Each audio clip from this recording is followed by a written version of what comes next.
Happy birthday to you. Happy birthday to you. May all your dreams come true and bring the best to you. Best of luck. Have a good luck. Long live the Prime Minister. Would that I were a queen. Wish you a happy and safe journey. Goodbye. Have a safe trip. ये sentences हमारी wishes, prayer और desire को show कर रहे हैं। तो आज जो हम टॉपिक पढ़ने वाले हैं वो इन्हीं सेंटेंसेस पर बेस्ड है। वो है ऑप्टेटिव सेंटेंसेस यानी इच्छावाचक वाक्य।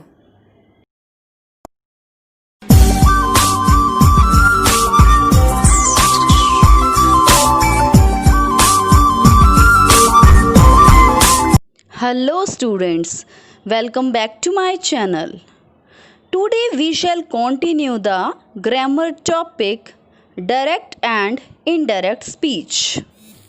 In previous video lectures, we have already done assertive sentences, interrogative sentences, imperative sentences and exclamatory sentences. Today we shall continue the grammar topic direct and indirect, and in which we will discuss optative sentences. First of all, you should understand what is an optative sentence.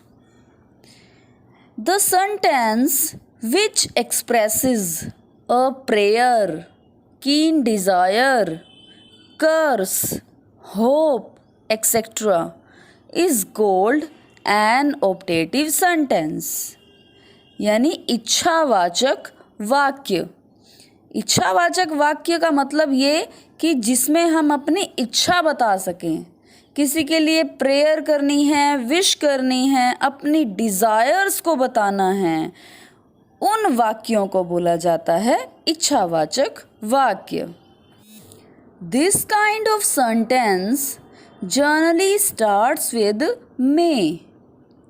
Sometimes may remains hidden. इस तरह के sentence generally may से start होते हैं। कई बार may उसमें hide होता है, लेकिन may का मीनिंग आ रहा होता है, तो हमें उसको यूज़ करना होता है। Remember the following points of conversion of optative sentences from direct to indirect speech. Rule number 1 is change the reporting verb said into wished, prayed, cursed, etc. as per the meaning in the reported speech. इसका मतलब ये कि हमें सबसे पहले reported speech के context को समझना पड़ेगा कि वो सेंटेंस किस बारे में है। क्या उसमें विश को शो किया जा रहा है, प्रे को शो किया जा रहा है या किसी को श्राप दिया जा रहा है। हमें उसको पहले समझना पड़ेगा। ये सबसे मेन पॉइंट है। Reporting verb is changed according to optative words. अब ये optative words कौन से हैं? कुछ एग्जाम्पल्स आपके सामने मेंशन है। may God, if I were, had I, oh that, etc. To understand the context of sentence is very necessary in order to change in indirect narration or speech. Such as if there is context of prayer or wishes or greetings is expressed in sentence. Sentence structure for indirect speech will be made accordingly. Here are few examples to clear the concept. May God bless you. You can see here the context is about a wish, a blessing. यानी यहाँ पर blessings दी जा रही है, pray की जा रही है. Second is if I were a bird. इस कॉन्टेक्स्ट में डिज़ायर को शो किया जा रहा है, हमारी विश को शो किया जा रहा है. Next is may I come in sir. You can see here a student is asking a permission, यानी वो परमिशन लेना चाह रहा है अपने टीचर से. तो यहाँ पर कॉन्टेक्स्ट को अंडरस्टैंड करना बहुत ज़्यादा ज़रूरी है, क्योंकि उसी से ही हमें क्लियर होगा कि हमने रिपोर्टिंग वर्ब को किस में चेंज करना है. Rule number 2 is in case the reported speech starts with the words may God, then reporting verb said is replaced with the word prayed, cursed. हमें वहाँ पर कॉन्टेक्स्ट को अंडरस्टैंड करना पड़ेगा कि उस सेंटेंस में प्रे को शो किया जा रहा है या कर्स को शो किया जा रहा है. एग्जाम्पल से हम इसको क्लियर कर लेते हैं. He said may you live long. When we change in indirect form, then we will write he prayed that I might live long. यहाँ देखिए you सेकेंड पर्सन है, उसको हमने ऑब्जेक्ट के अकॉर्डिंग चेंज करना है. यहाँ पर ऑब्जेक्ट मेंशन नहीं है, इसलिए हम यहाँ पर मानते हैं कि वो हमें कह रहा है, यानी टू मी. तो हमने यहाँ यूज़ किया आई. मे को हमने माइट में कन्वर्ट कर दिया, और इस सेंटेंस में हमें पता चल रहा है कि वो प्रे कर रहा है हमारे लिए. मे यू लिव लॉन्ग से पता चल रहा है कि ये प्रे को शो कर रहा है, इसलिए हमने रिपोर्टिंग वर्ब प्रेड यूज़ किया. Example number 2 is my grandma sad may God bless you. यानी मेरी दादी ने कहा भगवान तुम पर कृपा करे, तुम्हें आशीर्वाद दे. तो यानी यहाँ पर हमें क्लियर हो गया कि कॉन्टेक्स्ट में हमारे लिए प्रे की जा रही है, ब्लेसिंग्स दी जा रही हैं हमें. तो इसको हम चेंज करेंगे माय ग्रैंडमा प्रेड. यहाँ पर ब्लेस्ड भी आ सकता है. दैट गॉड माइट, मे को माइट में कन्वर्ट कर दिया, ब्लेस यू की जगह हमने मी कर दिया, क्योंकि यहाँ पर ऑब्जेक्ट मेंशन नहीं है और ये विशेष हमारे लिए है, इसीलिए हमने यहाँ पर मी लिख दिया. Example number 3 is she said to her enemy may you die soon. यानी उसने उसके एनिमी से कहा, शत्रु से कहा, तुम जल्दी मर जाओ. तो यहाँ पर क्या पता चल रहा है कि सामने वाले ने अपने शत्रु को, एनिमी को श्राप दिया है, तो उसके लिए यूज़ करते हैं cursed.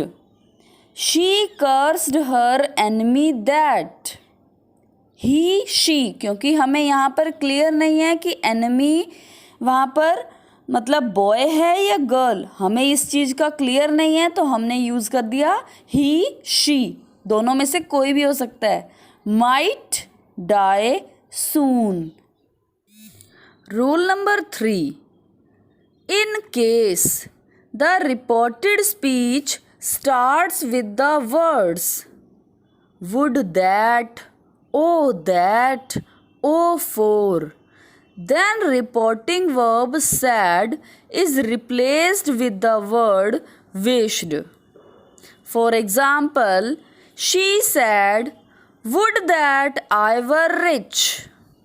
When we change in indirect form, then we will write she wished. क्योंकि यहाँ पर wish की जा रही है, तो हमने यूज़ किया wished. दैट, देखिए यहाँ पर वुड दैट जो ऑप्टेटिव वर्ड है उसको हम ओमिट कर देंगे, रिमूव कर देंगे और उसकी जगह लिखेंगे सबसे पहले सब्जेक्ट। आई को हमने कन्वर्ट कर लिया अकॉर्डिंग टू सब्जेक्ट, तो यहाँ पर आ गया शी। वर्ब को हमने चेंज किया तो हमने लिखा हैड बीन रिच, तो सेंटेंस हो गया she wished that she had been rich. एक और एग्जाम्पल है, she said O that I had the wings of a bird. When we change in indirect form, she wished that she had the wings of bird. Rule number 4. In case the reported speech starts with the words good morning, good afternoon, good evening, then reporting verb said is replaced with the word wished. For example, my friend said to me, good morning, I am happy to see you. When we change in indirect form, then we will write, my friend wished me good morning and said that he was happy to see me. Rule number 5 is, in case the reported speech starts with the words good night, goodbye, farewell, then reporting verb said is replaced with the word bed. क्योंकि हम यहाँ पर अलविदा ले रहे हैं तो हमने यहाँ पर सैड को रिप्लेस करके बेड लिखना है। For example, the son good night mom. When we change in indirect form, the son bade his mom good night.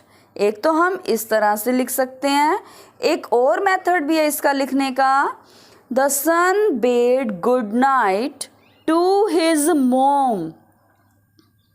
एक और एग्जाम्पल है, he said to her, goodbye my sister. When we convert in indirect form, he bade his sister goodbye. One more method is to convert in indirect form. He bade goodbye to his sister.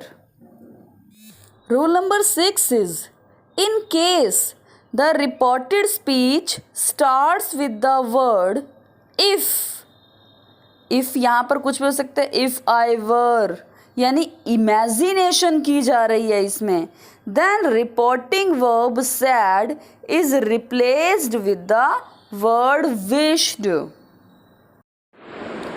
Example is, he said, if I were a president. When we change in indirect form, then it will be he wished. क्योंकि यहाँ पर क्या है, wish की जा रही है तो हमने क्या यूज़ किया, विश्ड। दैट इफ़ रिमूव हो जाएगा और आई को हमने सब्जेक्ट के अकॉर्डिंग चेंज करना है तो आएगा ही। अब यहाँ पर एक चेंज होता है कि वर को हम वुड में चेंज करते हैं क्योंकि ये इमेजिनेशन है। यहाँ पर ये हैड बीन में चेंज नहीं होगा, ये वुड में चेंज होगा। He would a president. Rule number 7 is, in indirect speech the structure is may plus subject. In indirect speech, it is subject plus might. Let's see the example. In indirect speech, Sneha said to her son, may you succeed in life. You can see here may plus subject. It means may you is mentioned here. When we convert in indirect speech, then we will write, Sneha prayed her son that. He might, it means you will change according to object. Then her son will convert in he. May will convert in might. Succeed in life. Rule number 8. That conjunction is used. आप यहाँ पर देखेंगे कि जब हम prayed, wished लिखते हैं तब हम क्या करते हैं, इसमें that conjunction का यूज़ करते हैं. लेकिन जहाँ good morning, good evening, good night, bed ये वर्ड्स यूज़ किए जाते हैं, वहाँ पर विश्ड के साथ में दैट का यूज़ नहीं किया जाता और ना ही बेड के साथ में दैट का यूज़ किया जाता है. ये विश और प्रेयर के साथ ही यूज़ होता है. Rule number 9. In indirect speech the optative sentences become assertive sentences. Replace mark of exclamation into full stop. यानी हमने exclamation mark को full stop में change कर देना है और optative sentences को assertive sentence बना देते हैं.